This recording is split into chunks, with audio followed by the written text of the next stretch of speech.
आज हम आपको एक कहानी सुनाते हैं जो कि मुंशी प्रेमचंद्र जी के द्वारा लिखा गया है। उस कहानी का शीर्षक है स्त्री और पुरुष।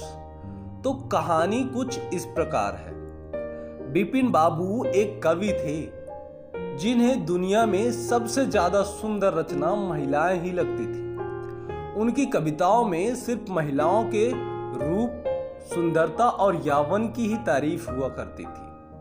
जैसे ही किसी महिला का जिक्र होता तो ये अलग और सुंदर सी कल्पना की दुनिया में चले जाते थे। इन्होंने अपने जीवन में एक ऐसी ही सुंदर महिला की कल्पना की थी। बिपिन बाबू के मन में था कि उनकी पत्नी फूल जैसी कोमल, सूरज जैसी चमक, कोयल सी आवाज और सुबह की लाली से शोभित हो। अब बिपिन बाबू के कॉलेज की परीक्षा भी खत्म हो गई थी। बिपिन के लिए कई सारे रिश्ते आ रहे थे। एक दिन बिपिन के मामा ने उनकी शादी भी तय कर दी। बिपिन का मन लड़की को देखने का था। उसे देखना था कि जैसी पत्नी की वो कल्पना करता है वो वैसी है या नहीं।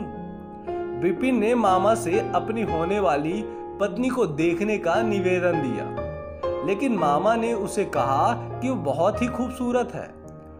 उन्होंने उसे खुद देखा है। मामा की बातों पर भरोसा करके बिपिन ने शादी के लिए हाँ कर दी।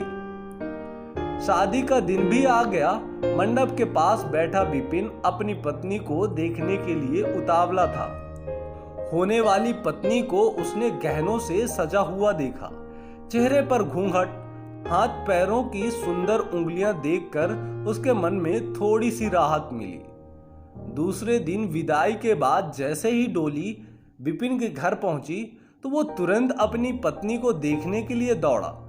तब उसकी पत्नी पालकी से बाहर घूंघट उठाकर देख रही थी। जैसे ही बिपिन की निगाहें उस पर पड़ी उसे बहुत दुख हुआ।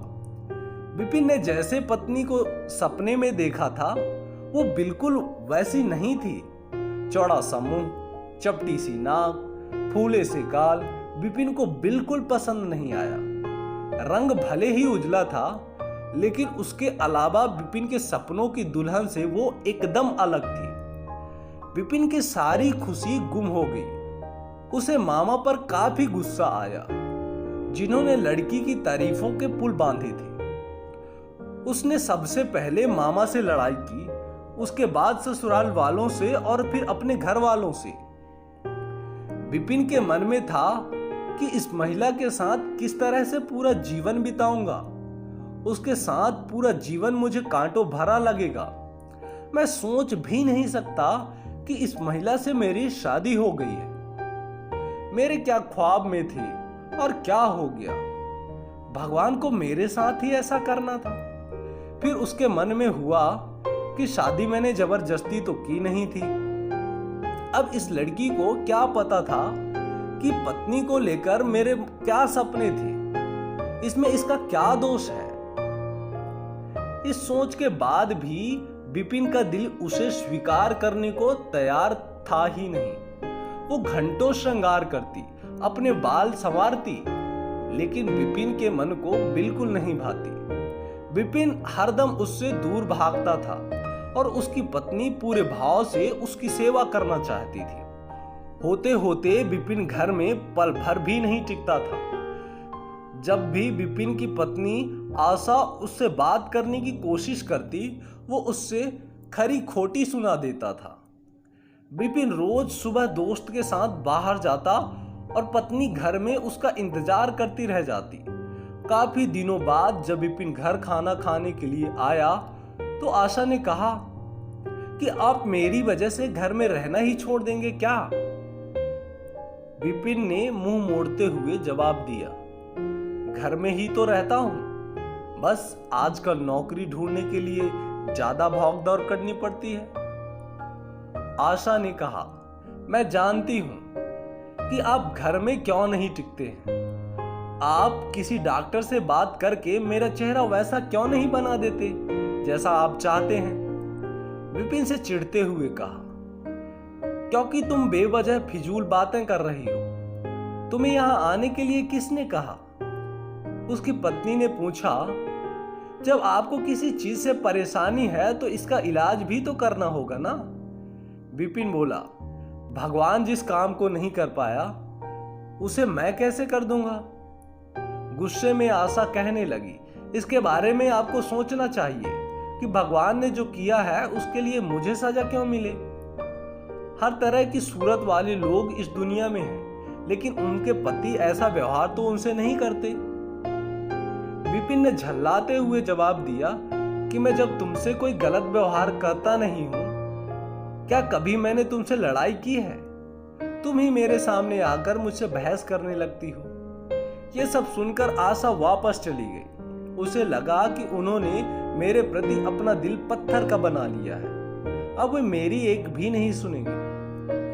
इधर विपिन का ऐसा रवैया देखते देखते आशा बीमार हो गई। वो अपनी जिंदगी से निराश थी। उधर बीमार आशा को देखने विपिन एक बार भी नहीं गया। उसके मन में था कि उसे कुछ हो जाए तो इस बार वह अपनी पसंद की लड़की से शादी कर लेगा। अब तो विपिन को और भी छूट मिल गई थी। पहले कभी कभी आशा रोकती टोकती और बाहर जाने की वजह पूछ लेती थी, लेकिन अब विपिन पूरी तरह आजाद था। गलत आदतों में पड़कर विपिन सिर्फ अपने पैसे ही बर्बाद नहीं कर रहा था, बल्कि सेहत और चरित्र सब कुछ खो रहा था। होते होते विपिन का पूरा शरीर पीला और कमजोर पड़ गया था। शरीर में सिर्फ हड्डियां ही नजर आ रही थीं और आंखों के आसपास काले घेरे व गड्ढे पड़ गए थे। अपने चेहरे को देखकर रोज विपिन उन्हें संवारने की कोशिश तो करता, लेकिन कुछ हो नहीं पाता। एक दिन महीनों से बीमार पड़ी आशा बरामदे के पास चारपाई पर लेटी थी। उसने विपिन को काफी समय से नहीं देखा था, इसलिए किसी से विपिन को बुलावा भेजा। आशा के मन में था कि बुलावा तो भेज दिया, लेकिन वो आएंगे नहीं। आशा का बुलावा मिलने पर आज विपिन पहले की तरह झल्लाया नहीं। वो बिना संकोच किए आशा के पास जाकर खड़ा हो गया। जैसे ही आशा ने उसे देखा तो हैरान हो गई। उसने पूछा, क्या आप बीमार हैं? बहुत दुबले हो गए हैं और पहचान भी नहीं आ रहे हैं। विपिन ने कहा, जिंदा रहकर भी अब क्या करना है? आशा ने नाराज होते हुए विपिन का हाथ पकड़कर चारपाई पर बैठा और बोली, दवाई क्यों नहीं करते हो? आज आशा के इस तरह से उसे खींचने पर विपिन नाराज नहीं हुआ। उसके व्यवहार में वो कड़वाहट नहीं था, गुस्सा जैसे पिघल गया था। चारपाई में बैठते ही विपिन ने जवाब दिया, अब दवाई से मेरा कुछ नहीं होगा, मौत ही मुझे अपने साथ लेकर जाएगी। मैं ऐसा तुम्हें दुख देने के लिए नहीं कह रहा हूं। मैं भयंकर रोग से ग्रस्त हूं, अब मैं बच नहीं सकता। इतना कहते ही विपिन चारपाई पर बेहोश होकर गिर गया। उसका पूरा शरीर कांपने लगा और पसीना पसीना हो गया। विपिन की ये हालत देखकर महीनों से बीमार पड़ी आशा झट से बिस्तर से उठ गई। वो पानी लाकर विपिन के चेहरे पर मारने लगी, लेकिन उसे होश नहीं आया। शाम तक विपिन का मुंह टेढ़ा हो गया और शरीर में कोई हरकत नहीं था। यह लकवा था जिसकी चोट में विपिन आ गया था। इस रोग में बीमार आशा ने विपिन की खूब सेवा की। लगातार 15 दिन तक विपिन की स्थिति नाजुक बनी रही। दिन रात एक करके आशा द्वारा की गई मेहनत रंग लाने लगी। विपिन की हालात कुछ संभली, लेकिन अभी भी आशा अपनी गोद में सुलाकर ही विपिन को दवाई पिलाती और खाना खिलाती थी। इन सब में वो अपनी तबीयत को जैसे भूल सी गई थी। शरीर बुखार से तपता था, लेकिन उसे विपिन की स्थिति के सामने खुद की सेहत कुछ भी नहीं लगता था। अब विपिन के दोनों पैरों में थोड़ी ताकत आने लगी थी। होते होते 4-5 महीने में वो अपने पैरों पर खड़ा होने लगा, लेकिन उसका मुंह टेढ़े का टेढ़ा था।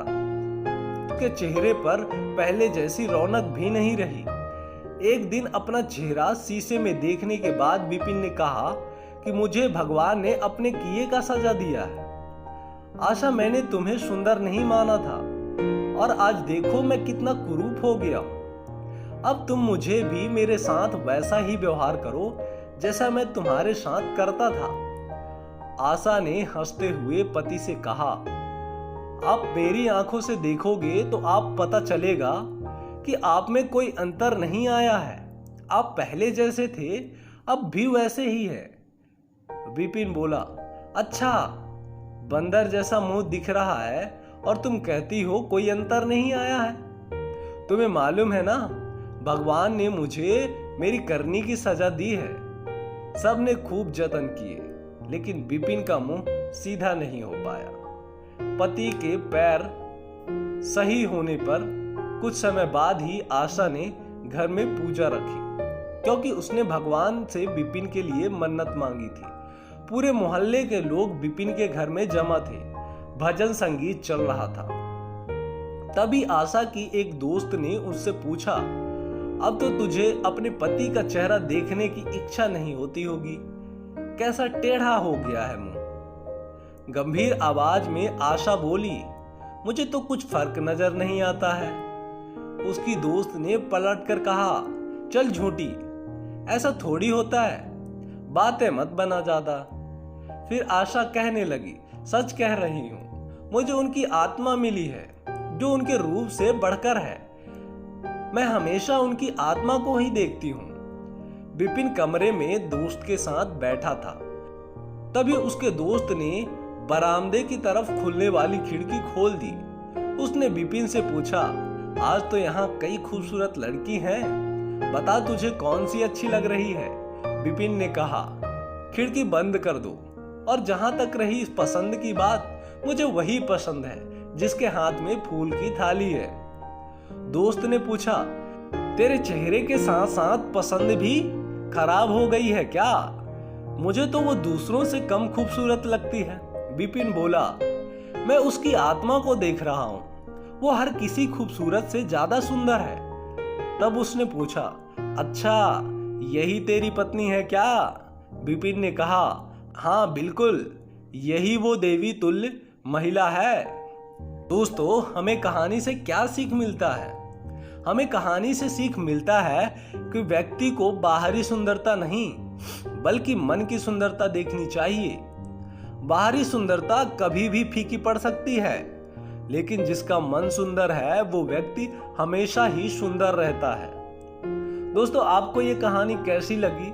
और यदि आपको ये कहानी अच्छी लगी है तो आप कमेंट में जरूर लिखिए। जय श्री कृष्णा, जय श्री महाकाल। और इसी प्रकार वीडियो देखने के लिए आप हमारे चैनल को सब्सक्राइब कर लीजिए और वीडियो को लाइक जरूर कीजिएगा। धन्यवाद।